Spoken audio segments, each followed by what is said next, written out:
mag-explore din po ako sa industriyang ito. Pero sa akin po, why Viva? Kasi in-acknowledge ko po yung expertise nila. I think, yun nga, parang sobrang nag-swap in terms of sa timeline na gusto kong tupagin po dito sa career ko po at this point na yung perfect balance ng acting and singing. And syempre po, I mean, lalayo po ba tayo?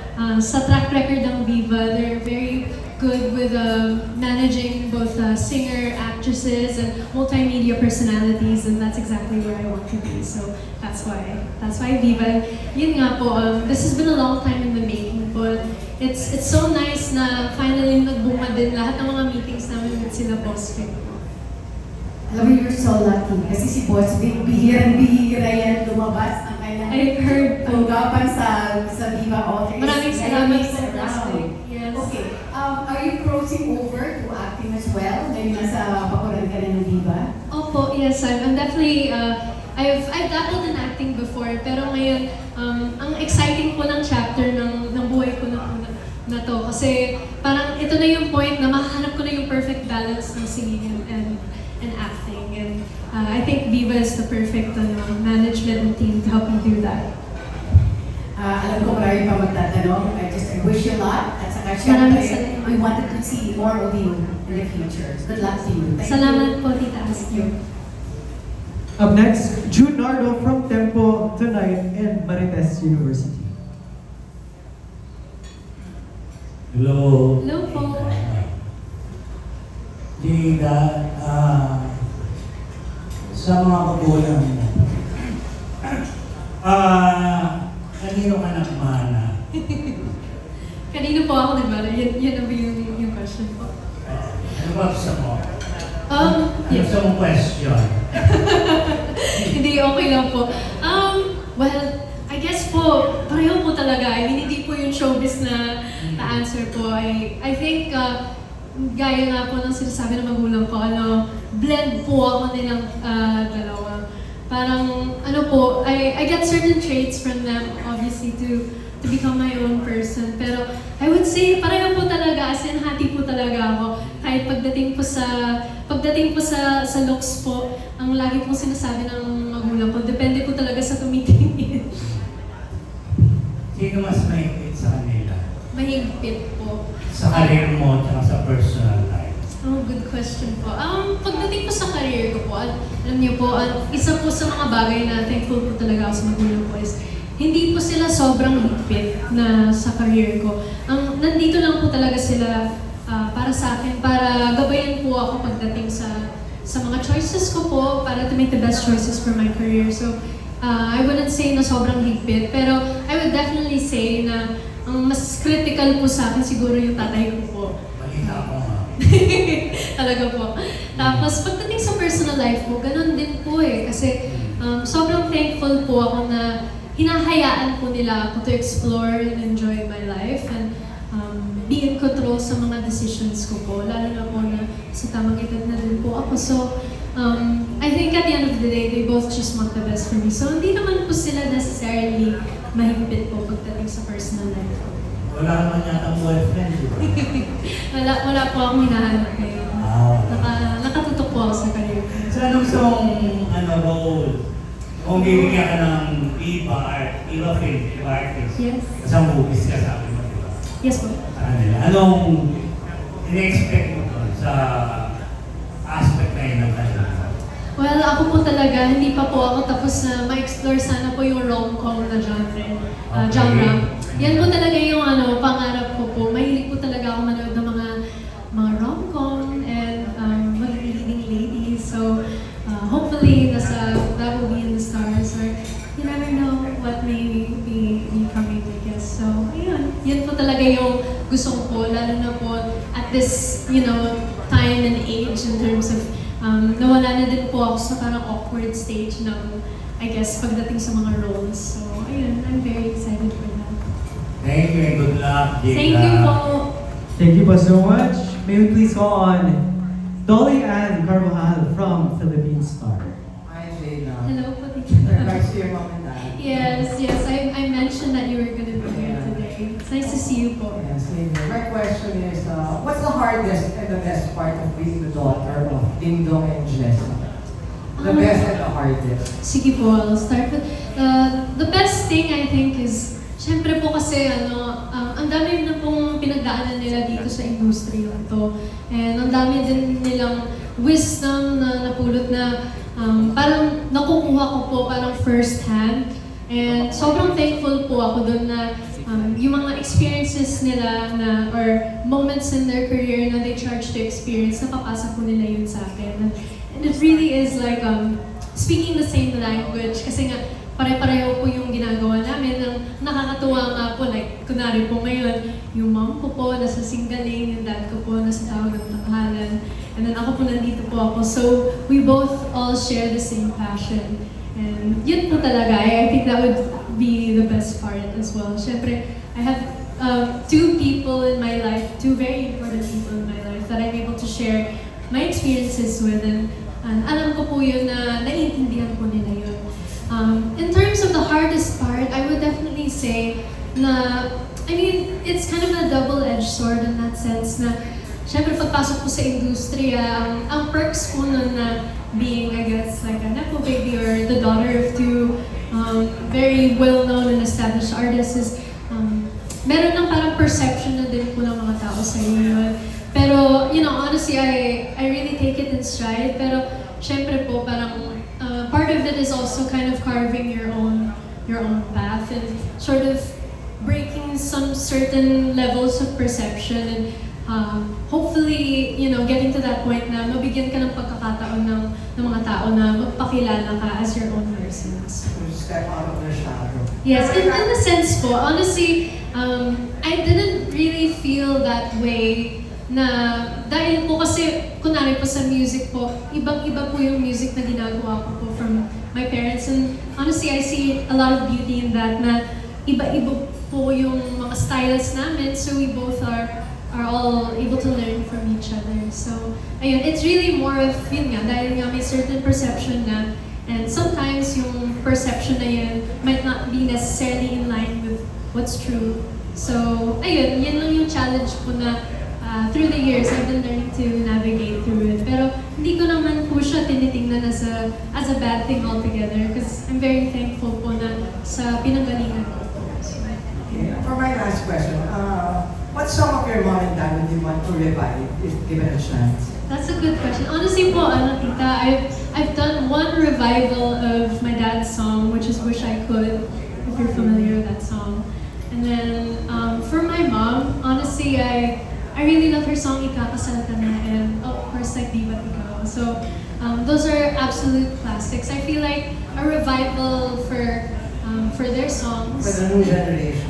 Yeah, so I think what would be really cool is like at a certain point in time, parang gusto ko po kasi talaga pag ni-revive ko po ng official yung mga kanta nila, parang meron siyang parang proper vehicle po or perfect time po para doon. Kasi yung pag-revive ko po ng kanta ng tatay ko po yung Wish I Could.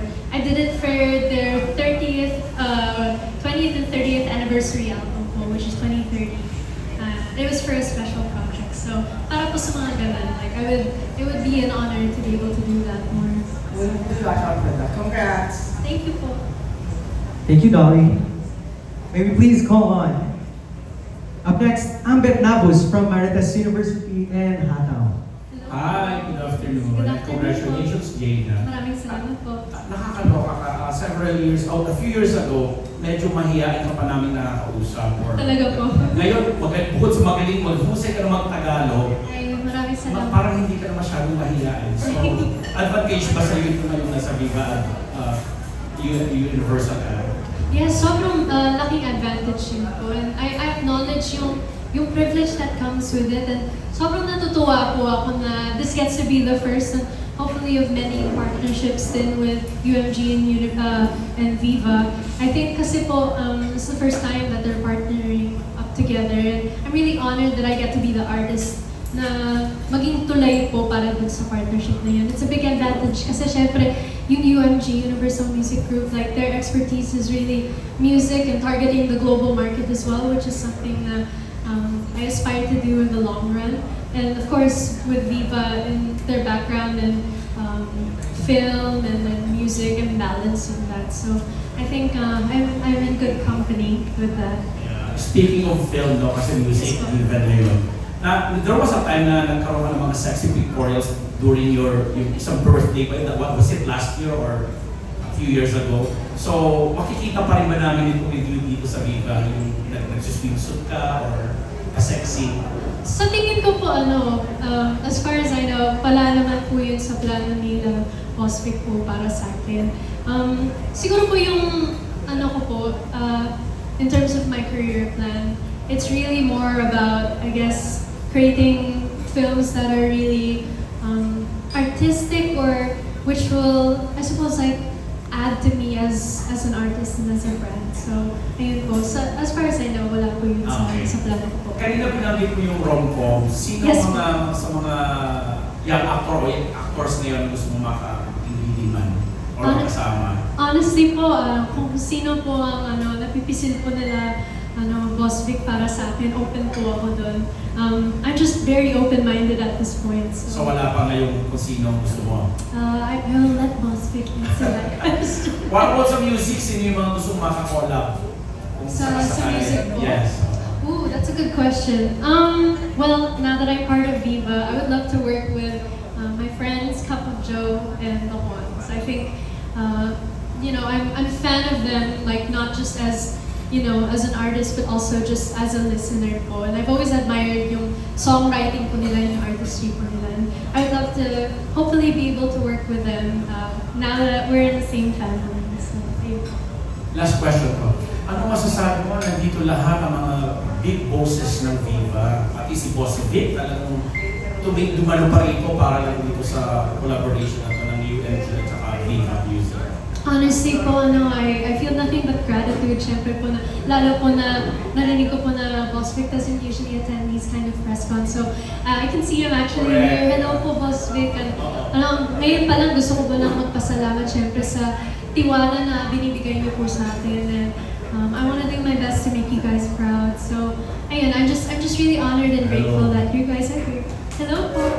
Leila, Yes, ma'am. welcome to Viva. Thank you so much po, Boss Vic. Salamat Universal and Zo for this collab. Ngayon lang kami magsasama with another competing record company. Alam mo, siyempre, Universal, para alam lang na lahat, is the biggest music label in the world. So, it's a privilege to partner with them. Ako ay natutuwa na pumayag sila na makapartner at isang local company lang na 60 years na nandito. Natutuwa kami na magsasama kami for the first time because of you. So, matagal ko lang gusto si Jada, bata pa, nakita ko na siya pumunta. Sabi ko sa magulang niya, sana pag nagdalaga, makuha namin. Pero I waited for 12 years bago mangyari ito. So, excited kami lahat. Basta mahaba eh. Nakita ko siya, I think 9 years old eh. I was 9 years old, yes po, Boss So, Vic. 12 years in the making na itong dream kong mahawakan bago man lang ako mag-retire. Reaction. Eh, alam mo naman, pagka magaling na singer, lalo na pag babae, pagka pakiramdam ko na tulungan, at tingko madami kami magagawa. I mean, like Sharon, like Donna Cruz, like Regine Velasquez, and Sarah Geronimo, and now, sino pa, no? So, I think, Jada will be a big star. Ang interest ng Viva sa kanya is beyond her voice. I feel and I say that she is probably will be a big multimedia star. Yun. Maraming salamat po, Boss Vic. Kaya kami nandito, we have plans of using Jada as an actress, as a host, lahat-lahat na. And then probably get her a lot of endorsement in the future. So, congrats Jada and salamat sa press pagdalo nyo and The reason I'm here because I believe in Jada. Thank you. Maraming salamat po, Boss Vic. Salamat po sa tiwala. Amazing words from the boss man himself, Boss Vic. We still have a couple more questions from our press. May I please call on Kate Adahar from Random Republica. Hi, Jada. Hello po. How does that feel marinig lahat ng yun? Syempre, I would say it's very overwhelming, lalo na to hear it in front of everybody. Pero honestly, I just feel so grateful. Yun po talaga yung, kumbaga yung mood ko for today. It's just utter gratitude, syempre, na binibigyan po ako ng ganitong platform and yung tiwala ko ng Viva, lalo na with their expertise. And of course, from Boss Vic himself. I really appreciate that yung paniniwala niyo po sa akin, hindi po nag-waver yun through the past, was it 12? 12 years? Yeah, like 12 years. Yeah, for the past 12 years. And ako po talaga, it's very inspiring. I feel so blessed to be in this position right now, to be working with Viva and with UMG. So again, thank you so much, Boss Vic, and to my new Viva family. With what you can share with us, will there be a change in your branding, image, or style now that you're with Viva?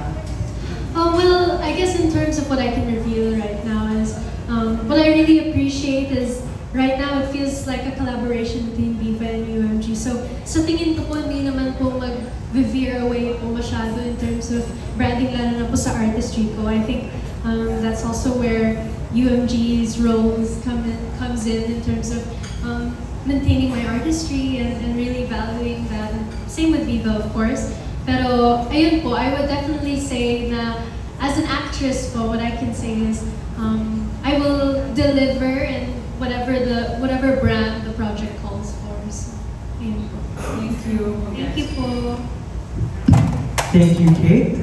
Up next, Alan Sancon from Stars Photo. Hi, Jada. Hello, nice to see you. Congratulations, Jada. Thank you. Your new management. Yes. Tanong ko lang, Jada, kumbaga, ngayong nasa Viva ka na, ano yung mas gusto mong i-focus on your career? Acting or singing?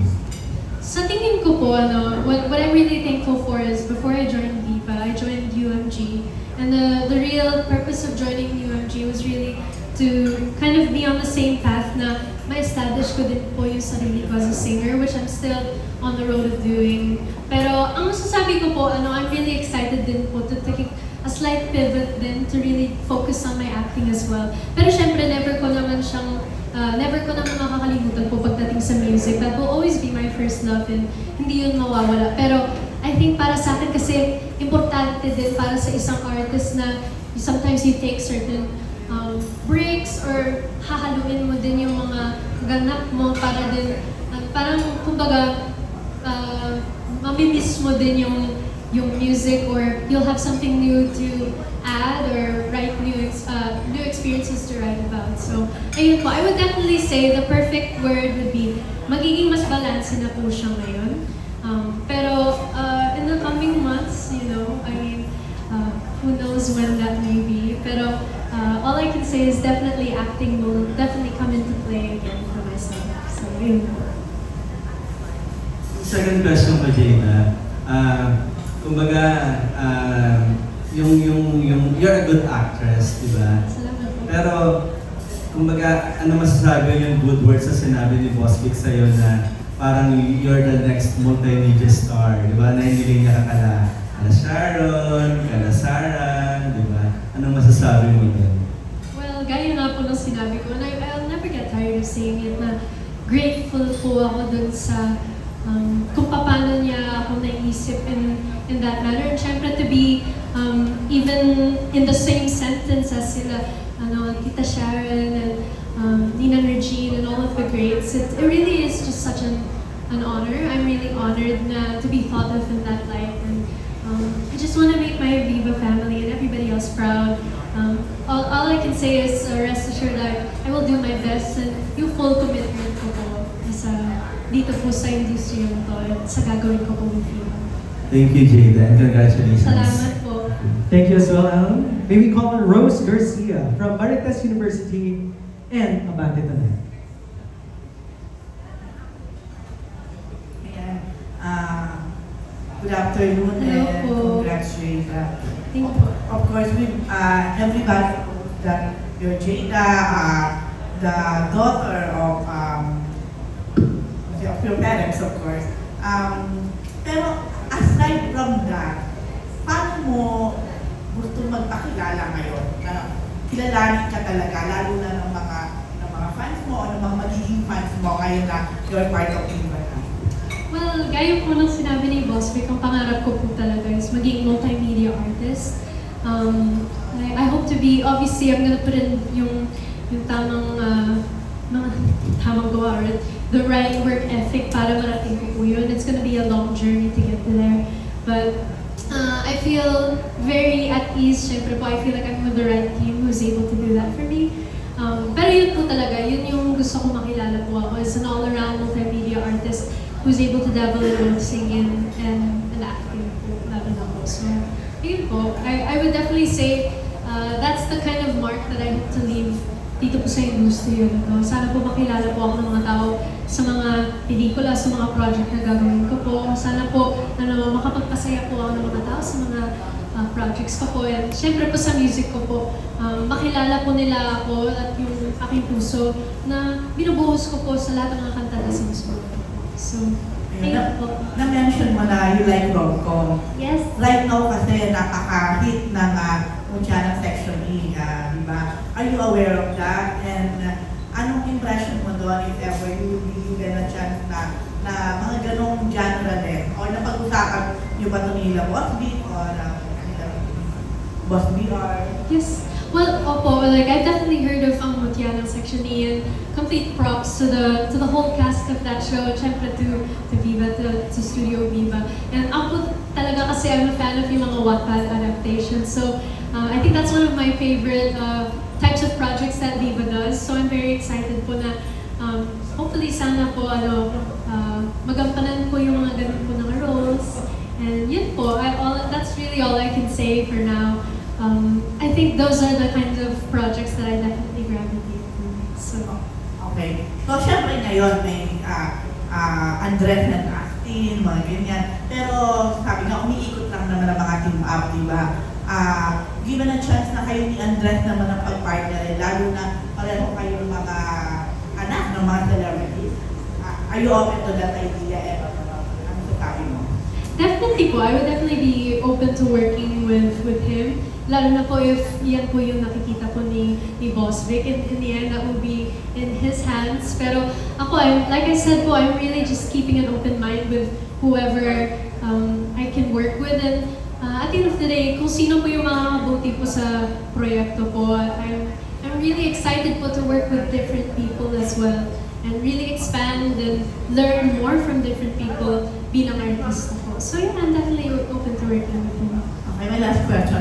Kasi you've been in the industry na rin naman and you had your share of mga comments na rin from mga netizens, alam ko medyo napabas ka na rin in the past kahit pa paano, no?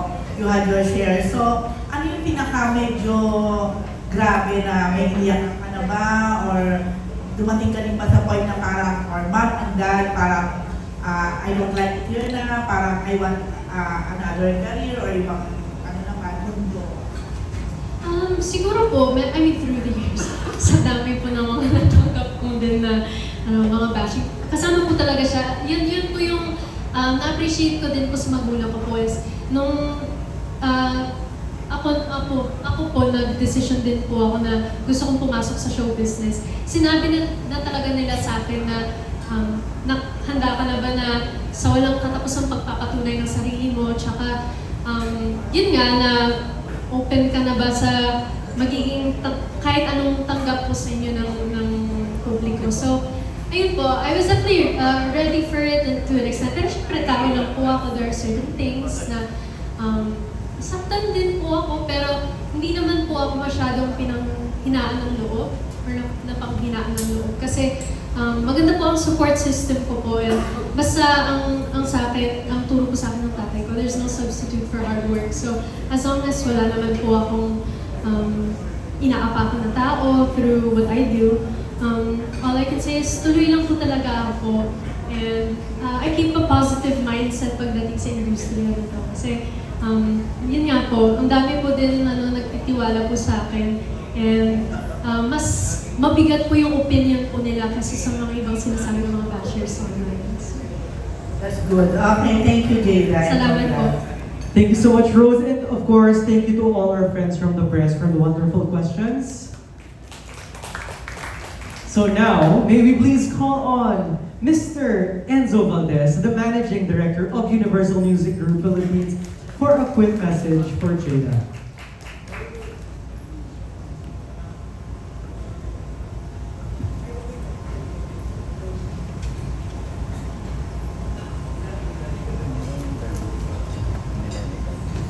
Puno mo pa din. Kaya hiwalay mo na. Puno mo.